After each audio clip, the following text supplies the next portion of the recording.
Madrid, Salamanca district. The 4-year-old twins of Carlos Mendoza, CEO of a multinational technology company valued at $5 billion, had never walked. Pedro and Diego, diagnosed with a rare neurological condition, had seen 14 specialists on 4 continents. Unanimous verdict: they would never walk normally. Then came Carmen, 25 years old, a nanny with a modest resume and a secret. On the first day, instead of following the rigid therapeutic protocol, Carlos found her singing a strange flamenco lullaby while moving the children's legs as if they were dancing to Belarius. The twins were laughing like they hadn't in months. But when 3 weeks later Carlos returned home early and found them standing on the kitchen counter with Carmen holding their hands as they flew, he understood that this girl was hiding something extraordinary. What he discovered about her changed not only the fate of his children, but also his own. Carlos Mendoza's penthouse dominated the Madrid skyline like a glass and steel castle, 3,000 square meters of minimalist perfection that hid a dull and constant pain. It was a Monday in October when Carmen Ruiz first crossed the threshold of that house that seemed to have been taken from an architecture magazine, but which completely lacked human warmth. Carlos had hired her out of desperation. 17 specialized nannies had already resigned, overwhelmed by the medical complexity of the twins and by the oppressive atmosphere that hung over those luxurious rooms. Carmen, at 26 years old and with a resume that only included experience with normal families from Mostels and Vallecas, seemed the least suitable candidate on paper. However, during the interview, something in her eyes, a determination mixed with sweetness that Carlos couldn't define, convinced him to try. The twins were in their room when Carmen first saw them. 3 years of life marked by a diagnosis that had shattered all hope. Mother Isabel had died of grief 6 months earlier, unable to accept that medical sentence. The room looked more like a hospital unit than a child's room. Physiotherapy equipment, special chairs, postural supports, tablets with cognitive stimulation programs. The children, beautiful with their father's brown hair and green eyes, remained motionless in their adapted chairs, their legs hanging inert like those of broken dolls. Carlos began to explain the protocol in a mechanical voice, the voice of a man who had transformed pain into business efficiency. Medicine schedules, specific exercises, neurological stimulation routines, but he stopped when he saw that Carmen wasn't listening to him. He had knelt in front of the twins and was looking into their eyes with an intensity that made him uncomfortable. Then, without warning, Carmen began to sing. Not a normal children's song, but an ancient, flamenco melody, with wails that seemed to come from the very soul of Andalusia. Her hands gently took Pedro's little feet and began to move them rhythmically, as if teaching dance steps to delicate puppets. Carlos was about to intervene to explain the futility of the gesture, given that the children had no feeling in their legs, when he heard something that paralyzed him. The twins were laughing. Not the polite smile reserved for doctors, but a real, bubbly laugh, forgotten for months. Carmen continued for 21 minutes, alternating singing with whispers, which seemed like tales from distant worlds, moving the children's legs in ever-changing patterns, drawing invisible geometries in the air. Diego extended his little hands towards her, something I'd never seen done with strangers. Pedro emitted guttural sounds that seemed to be attempts to accompany the singing. When Carmen stood up, her eyes met Carlos's. There was in that gaze a knowledge that did not belong to her 27 years, something ancestral and profound. He simply said that the children were prisoners not of their bodies, but of the fear that surrounded them. The fear of adults who no longer believed in what was possible. The children noticed and stopped trying. Carlos, the man who terrorized the boards of directors of half of Europe, was speechless. She looked at her children and saw a light in their eyes that had been extinguished for far too long. He left Carmen alone with them and took refuge in his office, where security cameras allowed him to observe without being seen. And there, for the first time since Isabel's death, she allowed herself to cry. From the cameras, he saw Carmen continue her strange ritual. He took the children out of the special chairs and put them on the carpet, not in the position recommended by the therapists, but sitting normally against some cushions. He took their little hands and started a clapping game that followed the rhythm of music that only the 3 of them seemed to hear. The following days brought subtle but undeniable changes. The twins ate with more appetite, slept better at night and, above all, constantly looked for Carmen, like sunflowers following the sun. The girl had transformed every daily routine into a magical ritual. Physiotherapy became a cosmic dance, lunch an adventure of flavors to explore with all the senses, bathing on a journey through unexplored seas. It was at the end of the second week that Carlos realized the impossible. She had returned home earlier because of a canceled video conference and heard music coming from the kitchen. Not the typical children's songs, but something rhythmic, almost tribal, that made the air vibrate. He approached silently, and what he saw left him petrified. Carmen had stood the twins up on the black granite countertop. Her little legs, which the world's best neurologists had declared permanently paralyzed, were moving. Small, almost imperceptible movements, but the feet reacted to the rhythm. The knees bent slightly, as if the muscles were recalling an ancient memory. Carmen held it under her armpits, singing that incomprehensible flamenco lullaby. And the children weren't just standing there. They seemed to be trying to jump and dance with her. Carlos remained hidden behind the door, his heart beating so loudly that it drowned out the music. Magnetic resonance imaging showed irreversible damage. Neurological tests confirmed the impossibility of what he was seeing. And yet, there were her children. Moving legs declared dead by science. 3 weeks had passed like a dream with eyes wide open. The twins' progress defied all known medical logic. Not only did they move their legs during the sessions with Carmen, but they had begun to try to stand up on their own, holding onto the furniture with a determination that Carlos had never seen in them. Dr. Sanchez, a neurologist at La Paz Hospital and an international reference, was astounded during the last visit. The new scans showed activity in previously silent brain areas, as if someone had flipped back on switches that medicine considered permanently burned out. The doctor shook his head, unable to provide a scientific explanation, muttering something about statistically impossible spontaneous remissions. Carlos had started working more and more from home, officially to keep track of his children's progress. Actually obsessed with the need to understand Carmen. He watched her through the security cameras, noticing patterns that escaped the casual eye. Each movement followed a precise geometry. Each song had specific frequencies that were repeated with calculated variations. There was method in what seemed like improvisation. The investigations into Carmen Ruiz revealed a seemingly normal story. Humble family from Seville, high school diploma, some pedagogy courses, but there were inexplicable gaps. 2 years, from 18 to 20, in which he seemed to have completely disappeared from the radar. No registered job, no social media presence, no trace. One night, after the twins had fallen asleep hugging the dolls that Carmen had given them and which strangely calmed them more than any medicine, Carlos confronted her in the living room. The house was quiet. Madrid shone beyond the windows, and there was an electric tension between them. Carlos got straight to the point by asking who she really was. Carmen studied it for a long time before answering, as if assessing how much truth she could bear. Then he began to tell a story that seemed to belong to another century. Her grandmother, the last of a line of healers from the Sierra de Aracena, had passed on to her knowledge that modern medicine was only just beginning to touch. Not superstition, but a deep understanding of how body and mind were connected through frequencies and rhythms that Western science ignored. At 18, after the death of her grandmother, Carmen had left India, Tibet, lost monasteries where ancient monks guarded techniques of neural awakening through sound and movement. Western medicine, Carmen explained with disarming calm. He saw the body as a machine with parts to repair or replace, but the body was more like an orchestra that had forgotten its symphony. The twins were not paralyzed in the mechanical sense of the term. The trauma of premature birth, complicated by prolonged asphyxia, had created a disconnection like a computer in safe mode, waiting for the correct command to restart.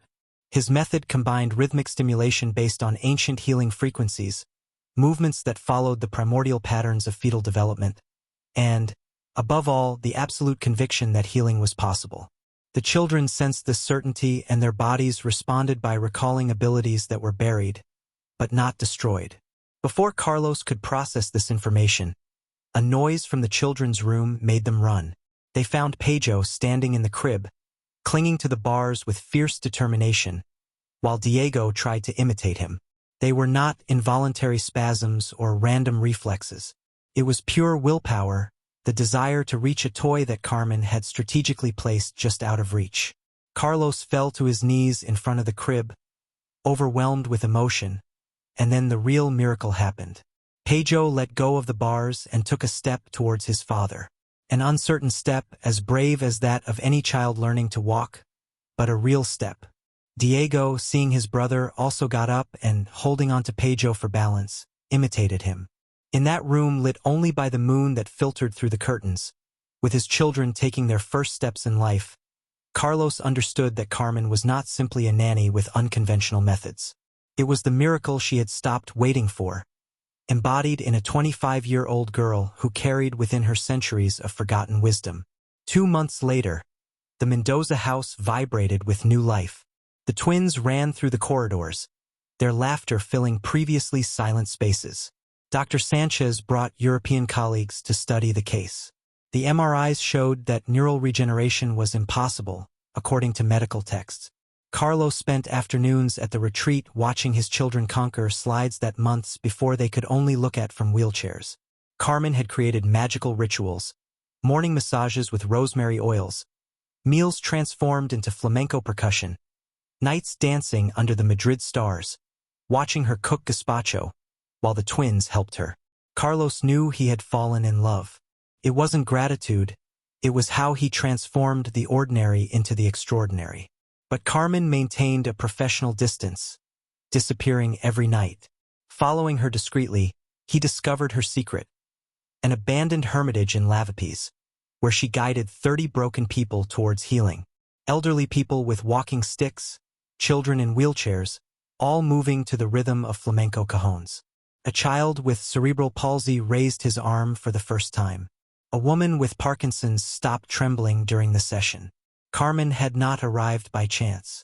She was a healer, absorbing other people's pain to transform it into hope. That's why he kept his distance. Each contact meant bearing the suffering of the other. When Carlos officially entered the hermitage of San Isidro with the twins, at Carmen's written invitation, he found a community that thrived in the shadows. Are you enjoying this story? Leave a like and subscribe to the channel. Now we continue with the video. 29 people from all walks of life moved together, creating music with flamenco cajones and voices in ancestral harmonies. The twins instinctively bonded, welcomed by other children without pity or morbid curiosity. Roberto, a former flamenco guitarist in a wheelchair, recounted how Carmen had brought music back to him after the accident. A mother spoke about her autistic son who had started speaking again. Each story testified to Carmen's gentle awakening, not forcing the healing, but reminding the body of it. On the way home, with the twins asleep, Carlos asked why she had kept that place a secret. On the Segovia Bridge, Carmen explained that the secrecy protected the hope of those who had nothing else. The world was not ready to accept that movement and sound could heal. Carlos made 2 decisions: to fund a center where Carmen's work could be carried out openly and break down the professional barrier between them. He didn't want her just as a healer for his children, but as part of the family. Spring in Madrid erupted with a violence of colors that seemed to reflect the changes in Carlos's life. The center she was funding was taking shape in an old convent in Carabanchel, a huge space that Carmen was carefully and meticulously transforming into what she had dubbed the Garden of Possibilities. Renowned architects worked according to his seemingly eccentric specifications. Rooms with particular acoustics to amplify certain frequencies, floors with different textures to stimulate bare feet, sensory gardens where each plant was chosen for its therapeutic properties. The twins were now indistinguishable from any other child their age. They ran around the playground, fought over toys, and climbed everywhere with that inexhaustible energy that is the hallmark of a healthy childhood. Their personalities, long suppressed by illness, emerged strongly. Pedro, the daring explorer, Diego, the thoughtful observer. Dr. Sanchez had published a series of articles on the case attempting to provide a scientific explanation for the phenomenon. He spoke of accelerated neuroplasticity, integrated multisensory stimulation and neural compensation mechanisms, but in private, after a glass of Rioja, he admitted that there was something in Carmen's method that transcended current medical understanding. For Carlos, the deepest transformation was internal. The man who had built a technological empire with cold calculation and ruthless determination had discovered joy in small things. A spontaneous laugh from their children could interrupt the most important video conference. A crooked drawing hanging on the fridge was worth more than any quarterly report, but there was a shadow on this Renaissance painting. Carmen maintained that damned professional distance. She was present, dedicated, and affectionate with the children, but every attempt by Carlos to approach her on a personal level was gently deflected. It was like dancing with a ghost, always close, never truly reachable. The situation reached its critical point one night in May. Carlos had organized a dinner to celebrate the children's progress, inviting some close friends who had been a support during the dark years. Carmen had cooked delicacies that blended Andalusian tradition and influences from her travels, and the evening had been perfect in its simple elegance. After the guests had left and the children had slept peacefully, Carlos found Carmen on the terrace. Madrid shone beneath them, and in the air floated that aroma of joy that heralded the imminent summer. It was the moment he decided, I could no longer live in that gray area between gratitude and love. The words came out in an unstoppable torrent. He confessed how he had fallen in love not only because of the miracle he had performed, but because of 1,000 small, everyday gestures, because of how he transformed every ordinary moment into magic, because of how he had brought light back to a house that had been shrouded in darkness for too long. He asked her to stay not as an employee, but as a partner, as a mother to his children, as a woman to love. Carmen listened with shining eyes, and when she answered, her voice trembled. She confessed that she too felt something, that it was impossible not to grow fond of this family that had become the center of her world. But there was something Carlos didn't know, something that changed everything. The true nature of his gift was not just the result of ancient teachings. Carmen had a rare neurological condition, an extreme form of synesthesia that allowed her to perceive the body frequencies of others as colors and sounds. I could literally see where there were energy blockages, hear the disharmonies in the nervous system. It was an extraordinary ability, but also a terrible burden. Each intense physical contact meant absorbing the other person's emotions and pain, feeling them as your own. She explained that touching Carlos in a moment of intimacy would mean experiencing all his pain for Isabel, all his anguish for the children, all the weight of years of suffering, and she didn't know if she would survive that emotional intensity while maintaining her own sanity. Carlos looked at her with new eyes, finally understanding the price he paid every day to heal others. But he also understood something else. He proposed a pact. She would embark on her own path of emotional healing. I would process the grief and the guilt. He would be freed from the burden he carried, not for her, but for himself and his children. And when he was ready, when he could offer her not his pain, but his strength, then they would try again. Carmen looked at him with astonishment and something that seemed like hope. She agreed to stay, to accompany him on this journey, no longer as an employee, but as a friend, as a guide, and perhaps when they were both ready as something more. A year after that night of confessions on the terrace, the Garden of Possibilities officially opened its doors on a bright spring day. Hundreds of people had come, families with disabled children in search of hope, doctors curious to see the Carmen method in action, journalists attracted by the story of the miracle of the Mendoza twins, but above all the community of the Hermitage that finally had a house worthy of that name. The twins, now almost 5 years old, ran through the gardens with the energy of little tornadoes, organizing games and leading other children on imaginary adventures. They had become the little ambassadors of the center, living proof that the impossible was just a word.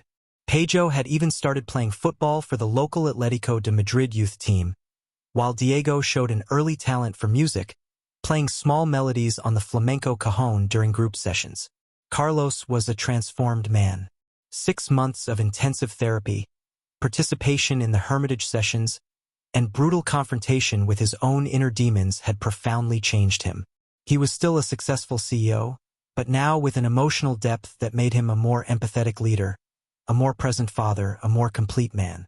The most emotional moment of the inauguration was when Carmen went up onto the small stage set up in the main garden.